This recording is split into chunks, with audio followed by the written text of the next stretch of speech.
ղժղժալով հերանիցեցին այս երկրի, իսկ հիմա երբ որ ակնհայտ, ուղիղ, բաց, առանց ոչ մի ինչ-որ այլևայլությունների ունենք բազմաթիվ փաստեր իշխանության կողմից ուղղակի ընտրական պրոցեսի ջախջախման, պարագայում ձենները փորներից դուրս չի գալի։ Պարոն Աբովյան, հիմա այդ երկու ընտրատեղամասերում ընտրությունները իմպերատիվ բնույթ են կրում, թե կամայական սկզբունքով որոշվել, լինի, թե չլինի, ինչ ասում եք։ Տեսեք, ախր կամայական որոշումը չի կարող լինել շատ պարզ պատճառով, որովհետև եթե նույնիսկ ենթադրենք, չնայած դա այդպես չի, բայց եթե ենթադրենք, որ կային հիմքեր չեղարկել, չնայած կրկնեմ, դա այդպես չի, բայց եկեք աննորմալության կամ չնայած հիմա երկրում ամեն կանխավարկածել աննորմալության։ Ընտրական օրենսգիրքը եւ առհասարակ Հայաստանի Հանրապետության Սահմանադրությունը ասում է հետեւյալը. ոչ ոք իրավունք չունի զրկել Հայաստանի Հանրապետության քաղաքացուն քվեարկելու եւ իր քվեին տեր կանգնելու իրավունքից, վերջ։ Սա է սահմանադրական հիմքը բոլոր որոշումների։ Ընդդիմությունը մանդատները վերցնելու է։ Ես չեմ կարող ընդդիմության համար ինչ-որ բան խոսել եւ այս պարագայում հիմա մանդատների մասին անգամ խոսք չի գնում։ Հիմա գնում է խոսքը ընդամենը մարդկանց քվեի պաշտպանման։ Ես հասկանում եմ ենթատեքստը, որ ասում է, կարծում եմ առայժմ վաղ է այս թեմայի շուրջ խոսել, տեսնենք ինչպես զարգացումները կշարժվեն եւ ես ընդդիմության, ողջ ընդդիմության համար պատասխանատու չեմ կարող լինել, չնայած դրան կարելի է արձանագրել, որ ամբողջ իրական ընդդիմությունը կիսում է Բարգավաճ Հայաստան կուսակցության, գիտեք, մտահոգություն բառը նույնիսկ չի սազում, այնինչ արեցին պարզապես մի քաղաքական ուժի հետ եւ բազմաթիվ հայտարարությունների համաձայն այսօր այստեղ հավաքվելու են ոչ միայն Բարգավաճ Հայաստան կուսակցության համակիրները, ներկայացուցիչները, կուսակցականները, մեր քույրեր եղբայրները, այլ նաև գրեթե հայկական իրական կրկնում եմ, իրական ոչ թե Նիկոլի ջեբի, ոչ թե գրպանի, այլ ջեբի, ընդդիմությունը, այլ իրական ընդդիմությունը, որը այո, շատ լավ հասկանում է, որ այստեղ ոչ թե լուծվում է Բարգավաճի 10, 20, 30, 50 ձենի պատմությունը, այստեղ լուծվում է առհասարակ մենք դեպի ուր ենք շարժվում, հետևաբար մենք ես նկատում եմ երկիրը, հետևաբար եթե երկիրը շարժվում է այն ճանապարհով, որը փորձում են մարդկանց վզին փաթաթել այս իշխանությունները, ապա Պարոն Աբովյան, ընդդիմությունը եւ ԲՀԿ-ն հիմա պայքարում են, որպեսզի ձայները ԲՀԿ-ի տան, չէ, ինչպես դուք եք ասում, եւ հաշվարկի արդյունքում այնքան ձայն լինի, որ կարողանա ԲՀԿ-ն հայտնվել խորհրդարանում։ Դրա պայքարն է, չէ՞։ ԲՀԿ-ն պայքարում է միայն եւ միայն մեր ընտրող քաղաքացիների ձայների պաշտպանման համար։ Հետևաբար, հաշվի առնելով բոլոր հանգամանքները, մեր քաղաքացիների քվեն ավելի քան բավականացնում է, որ Բարգավաճ Հայաստանը հայտնվի պարլամենտում, բայց փիլիսոփայությունը այս ամեն ինչի ուզում եմ մենք հստակ հասկանանք։ Հետևյալն է, որ Հայաստանի Հանրապետության քաղաքացու յուրաքանչյուր քվեն պետք է պաշտպանվի։ Եթե չպաշտպանվեց, եթե այս խուժանությունը, որին մենք ականատես ենք, որովհետև մենակ Բարգավաճի շուրջ չի, չէ, գործընթացները, առհասարակ Հայաստանի Հանրապետության գործընթացների ներքո է։ Ինչ կշահի ընդդիմությունը վերցնելով մանդատները։ Տեսեք, Հայաստանի Հանրապետության ժողովրդի այն մասը, որը ընտրել է ընդդիմությանը Նիկոլ Փաշինյանին հեռացնելու համար, ինչ է շահելու։ Ես առայժմ զերծ կմնամ հասկանալի պատճառներով, Քաղաքական ուժի ես վերջացնեմ։ Որպես քաղաքական ուժի, տեսեք, որպես քաղաքական ուժի, չեք, ուզում եք դուք խոսացեք, ես գնամ։ Տեսեք, մարդիկ միջև մեկնաբանելը, չէ, առհասարակ երբ որ մարդ ինչ-որ գործողություն է կատարում, գաղտնիք եմ բացում, Լիա ջան, տեսեք, երբ որ մարդ գործողություն է կատարում, սկզբից որոշակի ենթագործողություններ է, հետո չի կարելի օրինակ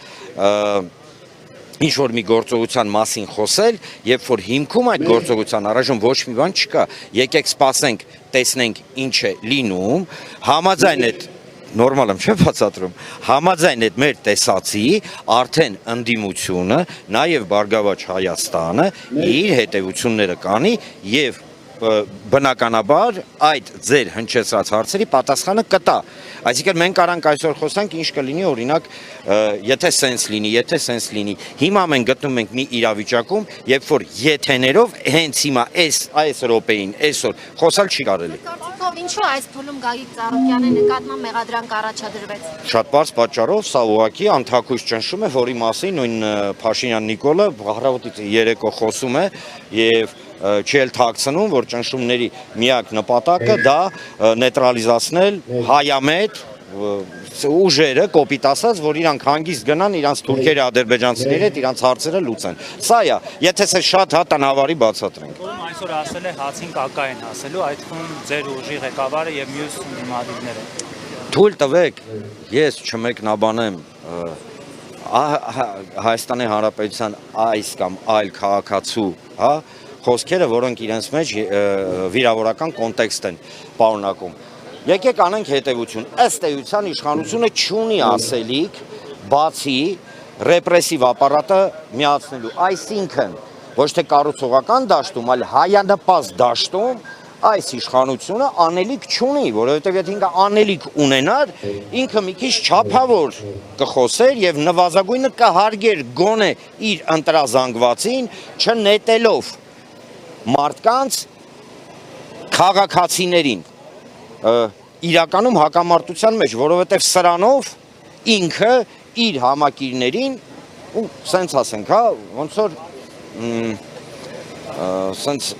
նախապատրաստումը, ես չգիտեմ ինչի է նախապատրաստում, բայց նախապատրաստում է ինչ-որ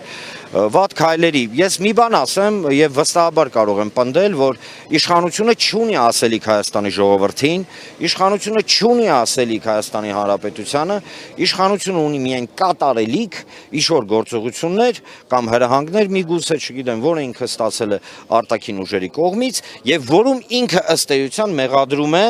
ընդդիմությանը, այսինքն այնինչ իրանք անում են, հա, իրանք մեղադրում են ընդդիմությանը եւ սա միջալոց ասեմ մանիպուլատիվ գիտություն կա, չէ, soft power-ը, փափուկ ուժը, այնտեղ կա հետեւյալ մի դրույթ, որ եթե ուզում ես խուսափես պատասխանատվությունից, այն գլխից մեղադրի քո օպոնենտին այն հանցագործությունների մեջ, ինչը դու պատրաստում ես անել, ինչը մենք հիմա ակնհայտ տեսնում ենք։ Վերահաշված արդյունքները եւ տեսան, որ բնականին 100-ից ավել ձայն ավելացավ, դա եւս պատկերացնում։ Տեսեք, իրենք շատ լավ գիտեին, որ 147, եթե չեմ սխալվում, ձայներով ավելի է բարձրանում եւ այս պարագայում Բարգավաճ Հայաստանը անցնում է, ինչ արեցին։ Իրենց բարեկամ, հա, ժողովրդի լեզվով ասած ափալ-թափալ, հա, դե տենց եմ ասում, որ ավելի լավ հասկանան, էլի իրանք։ Ափալ-թափալ տենց հավաքվեցին ու որոշեցին շուտ էլի ձայները նվազեցնել։ Սա ակնհայտ է, ախր հասկանում եք, մենք ոչ մի ինչ-որ տակից բան չկա։ Ինքը բացահայտ, ակնհայտ, ուղիղ process է։ Մենք փորձում ենք ինչ-որ ենթատեքստեր գտնել, բաներ տակից, չէ, Ժորժ ջան, չկա ենթատեքստ։ Այս մարդիկ կոպիտ ասած